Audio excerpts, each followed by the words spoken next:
తాబేలులో మార్పు. ఒక అడవిలోని చెరువుకు కొత్తగా ఒక తాబేలు వచ్చింది. ఒడ్డునే చింత చెట్టు మీద ఉండే కాకితో దానికి స్నేహం కుదిరింది. ఒకరోజు తాబేలు చెరువును వదిలి వెళ్తుండటంతో కాకి గమనించి ఎక్కడికి అని ప్రశ్నించింది.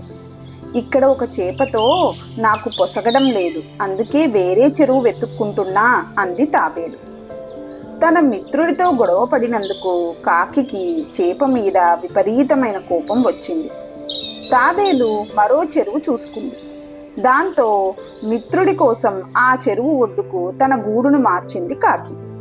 కొద్ది రోజులు గడిచాక తాబేలు మళ్ళీ ఆ చెరువును విడిచి వెళ్ళడం చూసింది కాకి. మిత్రమా, మళ్ళీ ఎటెళ్తున్నావు అని అడిగింది కాకి. బాతుకు నాకు గిట్టడం లేదు, అందుకే ఇంకో చెరువుకి అంది తాబేలు.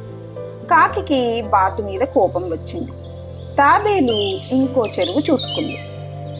దాంతో మిత్రుడి కోసం ఆ చెరువు ఒడ్డునున్న చెట్టు మీదకు మకాం మార్చింది కాకి. ఇంకొన్ని రోజులకు తాబేలు ఆ చెరువును ఖాళీ చేసింది. అది గమనించిన కాకి, ఈ చెరువును కూడా వదిలేస్తున్నావా అంది అసహనంగా. అవును, నాకు ఇక్కడి ముసలంటే ఇష్టం లేదు అందది. తర్వాత అది కొత్త చెరువు చూసుకుంది. కానీ ఈసారి కాకికి మొసలి మీద కోపం రాలేదు, నివాసాన్ని మార్చుకోలేదు. దాంతో తాబేలు కాకి మీద కూడా గుర్రుగా ఉంది. మిత్రమా, ఈ కొత్త చెరువులో నువ్వు స్థిరంగా కొద్ది రోజులుంటే నేను కూడా ఈ ఒడ్డున ఉన్న చెట్టు మీదకు నా నివాసం మార్చుకుంటాను అంది కాకి. అక్కడ ఎన్నో రోజులు ఉండలేదు తాబేలు. అది చూసిన కాకి, ఈసారి పాముతో తగ్గు వచ్చిందా ఏంటి అని అడిగింది. అవును, నీకెలా తెలుసు అంటూ ఆశ్చర్యపోయింది తాబేలు.